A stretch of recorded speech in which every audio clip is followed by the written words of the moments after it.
اچھا یہ بال کالے کرنے والا مسئلہ بھی یار سن لیں اب آپ ساتھ ہی. میں چونکہ اپنے داڑھی والے لیکچر میں نے اس پہ سختی کی تھی, اب میرا تھوڑا موقف اس حوالے سے لینیٹ ہو گیا. سیدنا حسین رضی اللہ تعالیٰ عنہ علیہ السلام کی طرف سے صحیح بخاری میں حدیث ہے 3748, اس میں الفاظ ہیں امام حسین علیہ السلام, امام بخاری نے لکھا ہے کہ حسین علیہ السلام کا سر کاٹ کر جب عبید اللہ ابن زیاد کے سامنے تشت پہ رکھا گیا. اللہ کی لعنت ہو ان لوگوں پر جن لوگوں نے حسین علیہ السلام کے ساتھ یہ ظلم کیا دنیا اور آخرت میں, اور ان کے جھوٹے جو وکیل ہیں ان پر بھی اللہ کی لعنت ہو, اور تمام فرشتوں کی لعنت اور تمام لعنت کرنے والوں کی لعنت. تو عبید اللہ ابن زیاد کے سامنے یہ تشت میں جب کاٹ کے سر رکھا گیا تو وہ چھڑی سے چھیڑنا شروع ہو گیا. میں نے اپنی 72 احادیث جو واقعہ کربلا پہ 150 روایتیں جمع کی ہیں, ریسرچ پیپر نمبر 5B واقعہ کربلا کا حقیقی پس منظر 72 صحیح الاسناد احادیث کی روشنی میں, جس میں 150 احادیث میں نے 72 شہدائے کربلا کے ٹائٹل سے جمع کی ہیں.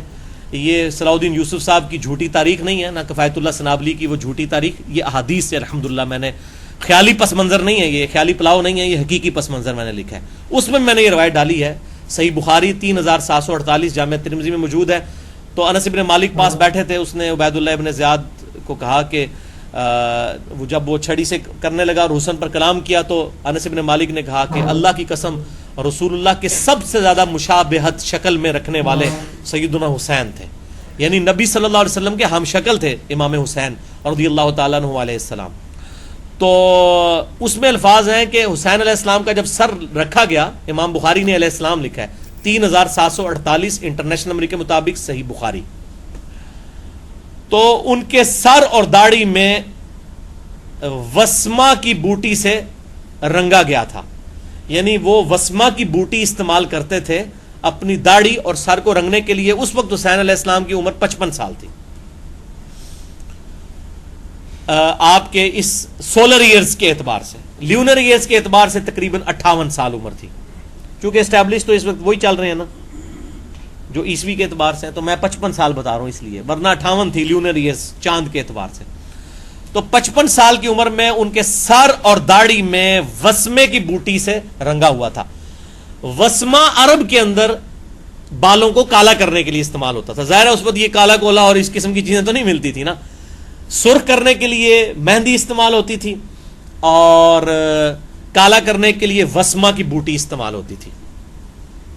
تو وہ وسما کے ساتھ رنگا ہوا تھا, یعنی کالا, وسما کے ساتھ ظاہر کالا ہی ہے. تو سیدنا حسین ابن علی رضی اللہ تعالیٰ عنہ خود اہل بیت میں سے ہیں, اور یہ صحیح بخاری سے میں نے حوالہ پیش کر دیا. تو اس سے یہ بات ثابت ہوتی ہے کہ 55 سال کی عمر تک تو کوئی شخص اپنے داڑھی کے بالوں کو کالا کر سکتا ہے. اب جو بیچارے جوانی میں جن کے بال سفید ہو جاتے ہیں 15-20 سال کی عمر میں, وہ تو ویسے ہی کر سکتے ہیں, ان کے لیے تو دلیل کی بھی ضرورت نہیں ہے, کیونکہ وہ تو ان کی تو بیماری ہے نا, وہ تو نیچر سے ہٹ گئے ہیں, ان کو تو نیچر پہ لانے کے لیے بالوں کو بلیک ضروری کرنا چاہیے.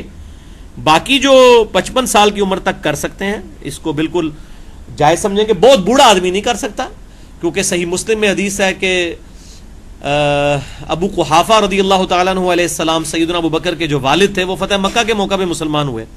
دیکھیں 90 سال عمر تھی اس وقت ان کی, اور حضرت ابو بکر کے بعد فوت ہوئے ہیں ان کے والد جو ہیں. تو وہ فتح مکہ کے موقع پہ مسلمان ہوئے, تو ان کو لایا گیا تو ان کے سر اور داڑھی کے بال سفید چمک رہے تھے. تو آپ صلی اللہ علیہ وسلم نے فرمایا کہ ان کو کہو کہ داڑھی کے بالوں کو رنگیں اور سر کے بالوں کو بھی رنگیں, یعنی سفید بالوں کو پسند نہیں اسلام میں کیا گیا, جائز ہیں.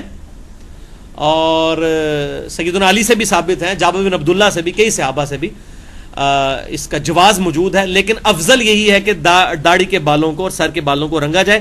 اور پھر آپ صلی اللہ علیہ وسلم نے فرمایا کہ ان کو کہو کہ مہندی یا کسی اور چیز سے رنگیں اور کالے رنگ سے اجتناب کریں. تو باقی جو حدیث ابو داؤد میں آتی ہے کہ قرب قیامت میں کچھ لوگ ہوں گے جو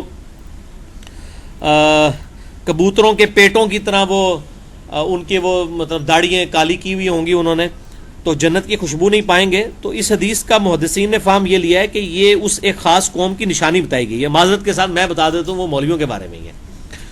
تو یہ اس قوم کی نشانی ہے, اس عمل کو کنڈیم نہیں کیا گیا, جیسا کہ بخاری اور مسلم میں آتا ہے کہ خوارج کی نشانی ہے ٹینڈ کروانا, گنج کروانا.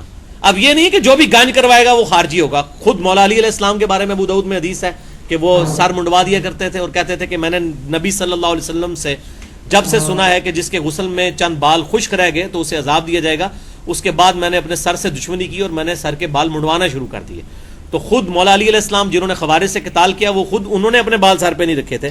یہ وہ بریلوی جو پکڑ کے رائے ونڈ والوں کو بیچاروں کو، ہمیں بھی ان سے اختلاف ہے، لیکن یہ تھوڑی آپ ان کو خارجی کہتے ہیں یہ جناب دیکھیں ٹینڈ ہے اور بخاری مسلم میں حدیث ہے خوارج کی نشانی ہے اور ٹینڈ کروائیں گے. تو یہ بالکل غلط طریقے سے ایڈریس کرتے ہیں. وہ اس طریقے سے آپ کسی پہ فٹ نہیں کریں گے. خوارج کی اور بھی بہت ساری نشانیاں ہیں، اور اس طریقے سے بریلوی دیوبندی اہل حدیث شیعہ کا آپس میں ایک دوسرے پہ فٹ کرنا یہ بہت سخت زیادتی والی بات ہے. اس پہ میں بات پہ واپس آؤں کہ وہ کالے بال جو ہے کیے جا سکتے ہیں، کوئی مسئلہ نہیں، اور مرد دونوں کر سکتے ہیں، کوئی اس میں ایشو نہیں ہے. دلیل ہم نے بتا دی. اور فتویٰ بازی والا معاملہ نہ کیا جائے.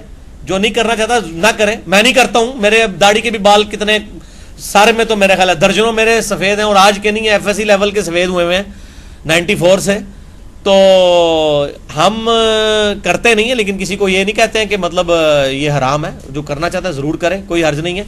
ہیئر پلانٹ کرنا بھی کوئی مسئلہ نہیں ہے. وہ جو اس طریقے سے جو انجیکٹ کیے جاتے ہیں وہ تو اپنی کھال سے اتار کے کیے جاتے ہیں ظاہر ہے، تو کوئی حرج نہیں اس کے اندر، کر سکتے ہیں. آرٹیفیشل بال بھی لگوائے جا سکتے ہیں، کوئی مسئلہ نہیں ہے. اسی طریقے سے اگر کوئی وگ استعمال کرنا چاہتا ہے، کوئی بیچارہ بالکل گنجا ہو چکا ہے، تو وہ استعمال کر لے، کوئی حرج نہیں اس کے اندر. دھوکہ نہ کسی کو دے. مطلب وہ اگر وہ رشتے والا معاملہ ہے اور وہ کہ جی میرے اوریجنل بال ہیں تو یہ کام نہ کریں، ویسے آپ بالکل کریں، کوئی حرج نہیں ہے، اسلام نے کوئی منع نہیں. نہیں، جو پرماننٹلی وگ استعمال کرے گا پھر ظاہر ہے شرعی مسئلہ تو اس پہ وہ والا حکم تو نہیں لاگو ہوگا نا جی کہ اس نے وہ اتارنی ہے. اب جس نے پرماننٹلی فکس کروا لی ہے، چپکا لی ہے، وہ تو کئی مہینوں کے بعد پھر شرعی طور پہ اس معاملے میں اجتہاد ہوگا نا جی. اور اس میں وہ بھی تو صحیح بخاری مسلم میں حدیث ہے کہ نبی صلی اللہ علیہ وسلم نے پگڑی کے اوپر بھی مسح کیا ہے. ہم اس میں خیر جو ہے بیچ میں توجیہ بیان کرتے ہیں کہ شاید پہلی دفعہ آپ نے وضو کر کے پگڑی پہنی ہوگی اس لیے مسح کیا ہے.